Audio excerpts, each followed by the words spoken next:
So how are you going to find the optimal place for your business so your business can grow and take off and be successful? Hey guys, welcome back. My name is Kaidza Alexandro, and if you're new here, this is the channel if you're trying to grow and maximize your fashion business in Africa. So we concentrate mostly on the tailors and designers who are specialized in African fabric and the African form. Today's topic will be the second P in our 4 P's of marketing series. So if you haven't seen the previous video on pricing, which is the first P, check out the link below or in one of the cards up here, and so you can catch up with us. But if you've already seen that video, today's video is on the second P, and that's place or location of your business. If you're curious about that, you'll find the answers right here on this video, so don't go anywhere and make sure you watch all the way to the end to get each and every little tip. If you haven't subscribed yet, please make sure you hit the subscription button and the notification bell so you don't miss a thing. Uploading new videos each week, so please subscribe. Click the like button if you found this video helpful or useful to you. Thank you and keep watching.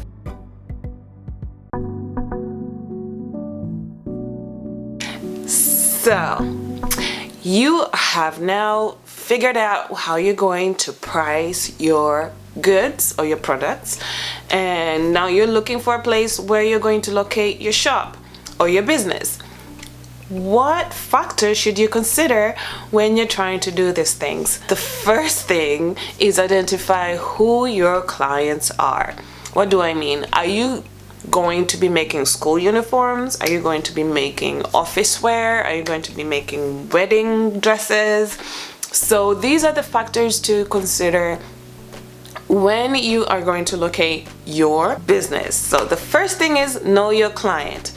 If you are working to become the #1 uniform provider for, let's say, corporate uniforms like overalls or coveralls, whatever, depending on where you're from, then you want to situate yourself in an area like industrial area or in an area where you'd be readily and easily accessible to corporate customers.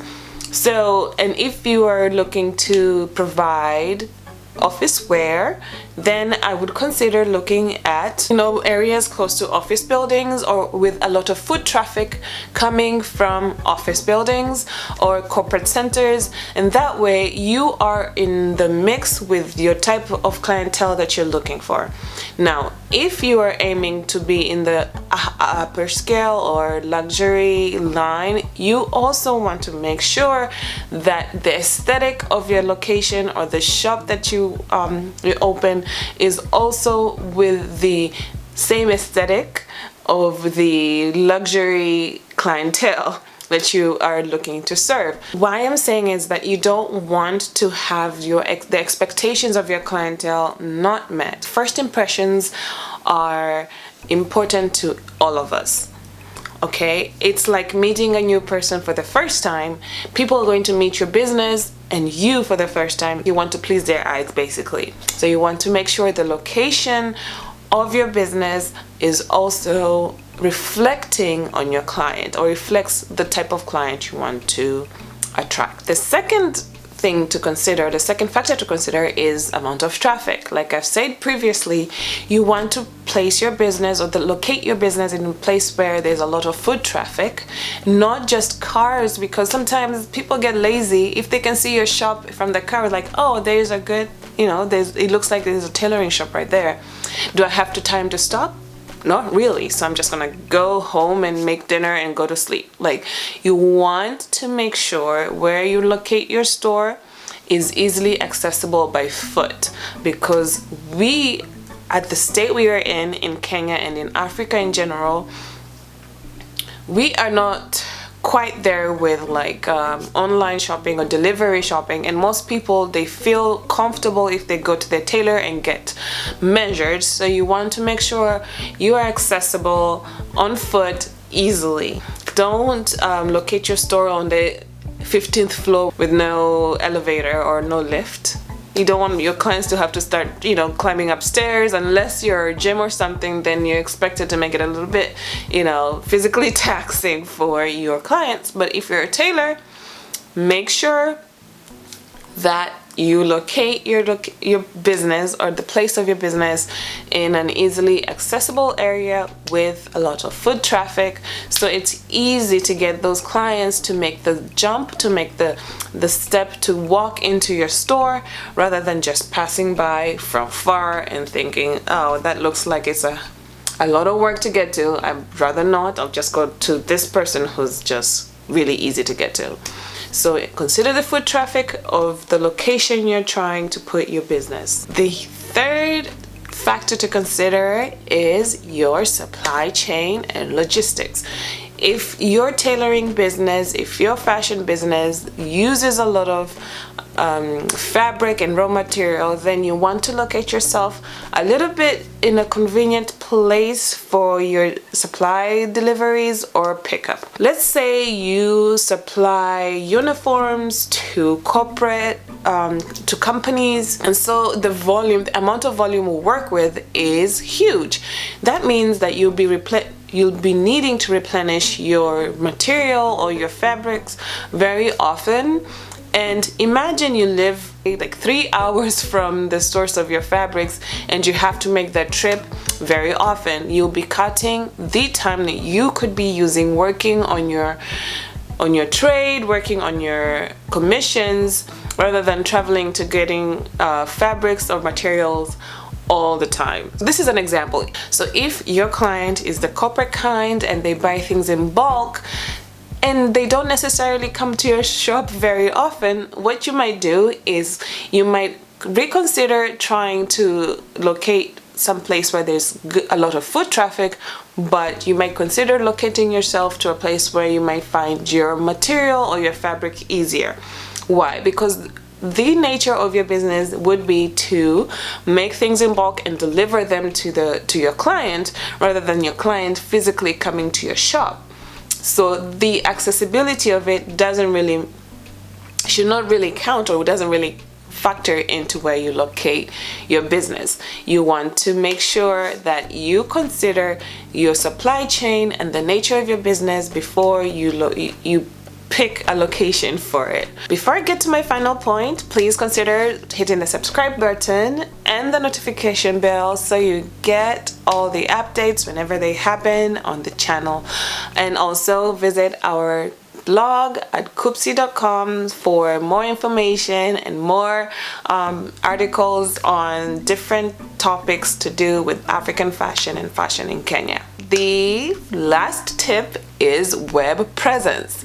You might not have thought of this. Maybe you have, and you're like one of the proactive designers and tailors. You're already doing this, but please, in today's day and age, it's 2020, your business should already be located online. You should have at least 1 to 2 social media pages where you are interacting with your clients, with your customers on a regular basis. Why do I say this? Because of the nature of the world that we work in the world that we live in, most people would want to check out your work before they come to your store.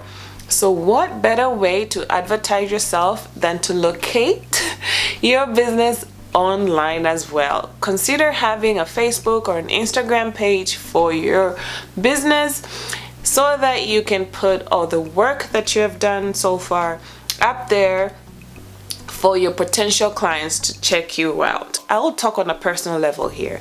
Before I go to any tailor, I want to know that whatever they're telling me that they can do, they can actually do. So I would go online and find out, do they have a Facebook page? Do they have an Instagram page? Do they have followers or people with testimonials saying this tailor is great, they made such and such for me, and look how beautiful I look, and look how amazing my husband looks or my children look. So having social media presence, having an online presence will go a long way to attracting customers towards you. It's a free thing you can do for marketing. It's not like you're putting out a commercial or anything, just nice pictures, not grainy, not blurry, nice clear pictures even from your phone. Most people have smartphones now. So if you don't have one, also make it a point to do it for your business. I know these things can be a little bit expensive, but think about it like you are investing in your business, not you're just buying something frivolously. If you're going to use social media, you need a smartphone to take pictures, to take good pictures of your products, to put them online so people can interact with you online and ask you questions about what you're doing or what you can do for them. Having a social media presence, having a presence online will go a long way to getting your work and your name out there, and it's just one of the easiest, if not the easiest way to market yourself. And locating yourself online is just like a no-brainer. In 2020, girlfriend, boyfriend, sis, bro, you should be already having a social media page for your products. If not, start today. It's not too late. Start today.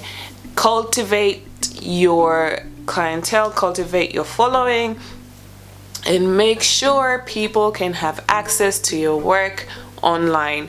When you're sleeping in the middle of the night, you're not doing anything, but your online page is. It's showing people what you can do.